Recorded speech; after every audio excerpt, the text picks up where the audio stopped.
Welcome, dear listeners, to History with Herodotus, where we embark on a journey through the vast expanse of human experience, guided by the lantern of curiosity and the compass of wonder. Today, we find ourselves standing at the threshold of a pivotal moment in American history, the Battle of Fredericksburg, a clash of armies that would etch its indelible mark on the landscape of the Civil War. As we delve into the origins of this battle, let us first set our sights on the picturesque town of Fredericksburg, nestled between the rolling hills and verdant forests of Virginia. It was here, in the autumn of 1862, that the stage was set for one of the most pivotal battles of the American Civil War.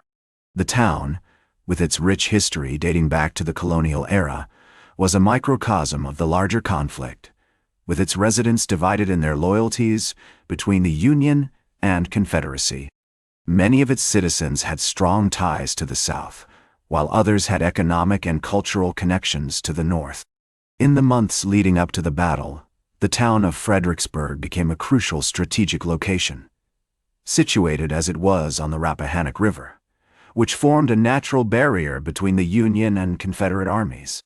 In October 1862, General Robert E. Lee's Army of Northern Virginia had defeated the Union Army at the Battle of Harper's Ferry, and then again at the Battle of Sharpsburg, also known as Antietam. Although the battle was tactically inconclusive, it gave President Lincoln the opportunity to issue his Emancipation Proclamation, declaring all slaves in states still in rebellion against the Union to be free. As we explore the events leading up to the Battle of Fredericksburg, it becomes clear that the conflict was not simply a matter of military strategy, but also a clash of ideologies and cultures.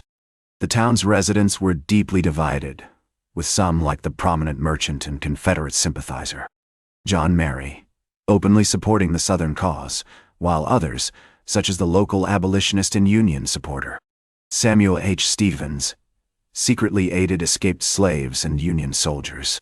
In November 1862, May 1862, General Ambrose Burnside, newly appointed as commander of the Union Army's Army of the Potomac, began to formulate a plan to cross the Rappahannock River and defeat the Confederate Army. He envisioned a swift and decisive victory that would bring an end to the war and restore the Union.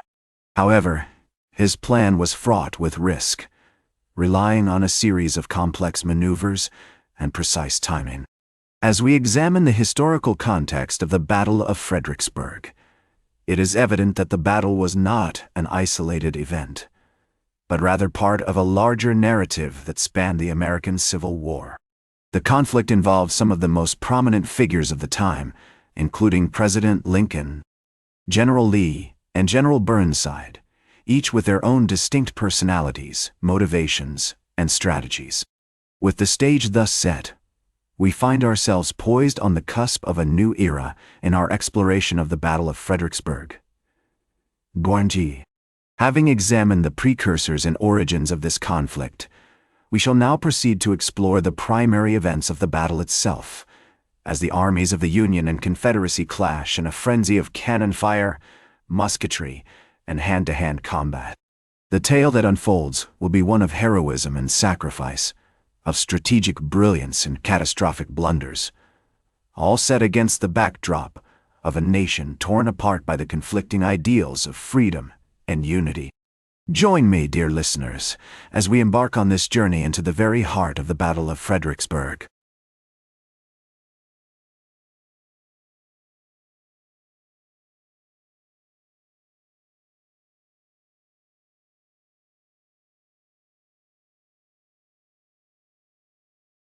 Welcome back to History with Herodotus, where we're exploring the pivotal Battle of Fredericksburg, a clash of armies that would leave an indelible mark on the landscape of the American Civil War. As we delve into the primary events of this battle, we find ourselves in the midst of a frenzy of cannon fire, musketry, and hand-to-hand combat, where heroism and sacrifice would be tested to their limits. On December 11th, 1862, coming. Tadi Taptatai. Tatanwo, Taptaonoi, Tadi one Dial no, Day, Dot Sor. General Ambrose Burnside's Army of the Potomac began its attempt to cross the Rappahannock River, with the goal of defeating General Robert E. Lee's Army of Northern Virginia. The Union Army's plan was to cross the river at Fredericksburg, where they would then advance on the Confederate Army's positions on the heights beyond the town. However, the Confederates were well entrenched, and their defenses were formidable. As the Union troops attempted to cross the river, they were met with fierce resistance from the Confederate artillery, which had been strategically positioned on the heights above the town. The Union Army's engineers worked tirelessly to construct pontoon bridges, but the process was slow and laborious, giving the Confederates ample time to prepare their defenses. Once the Union troops finally managed to cross the river, they found themselves facing a hail of bullets and cannonballs as they advanced on the Confederate positions. The fighting was intense and brutal, with both sides suffering heavy casualties. The Union troops made several valiant attempts to breach the Confederate lines, but each time they were repelled with devastating losses. One of the most notable examples of the bravery and sacrifice displayed during this battle was the charge of the 20th Massachusetts Infantry, which was part of the Union Army's assault on the Confederate positions. As they advanced up the slope, they were met with a withering fire that cut down many of their comrades. But still they pressed on, undaunted in the face of overwhelming odds. As General Lee himself would later remark, "It is well that war is so terrible, otherwise we should grow too fond of it." These words capture the essence of the Battle of Fredericksburg, where the horrors of war were on full display. The battle was a catastrophic defeat for the Union Army, with over 12,000 casualties, while the Confederates suffered around 5,000. As we reflect on the events of this battle, it's clear that the outcome was not solely determined by military strategy, but also by the complexities of human nature and the unpredictability of war. The bravery and sacrifice of the soldiers who fought at Fredericksburg are a testament to the enduring power of the human spirit, even in the face of overwhelming adversity. With the battle now behind us, we find ourselves poised on the cusp of a new era in our exploration of the Battle of Fredericksburg. Having examined the primary events of this conflict, we shall now proceed to explore the decline and aftermath of this pivotal moment in American history, as well as its lasting legacy. Join me, dear listeners, as we embark on this final journey into the consequences of the Battle of Fredericksburg, and discover how this event would shape the course of the Civil War and the nation that emerged from it.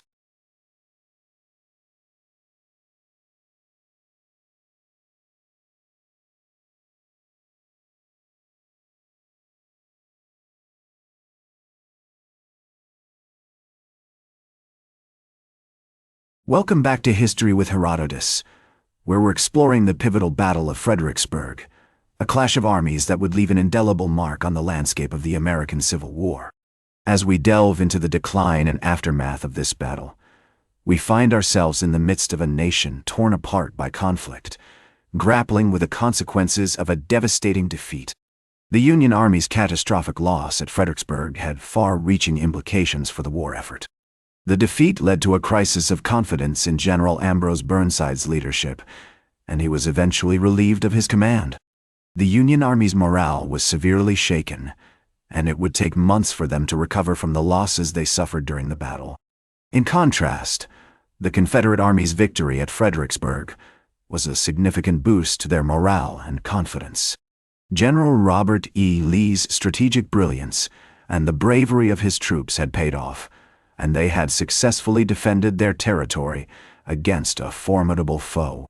The Confederates would go on to build on this momentum, launching a series of successful campaigns in the following year. One of the most significant consequences of the Battle of Fredericksburg was the introduction of a new era of warfare.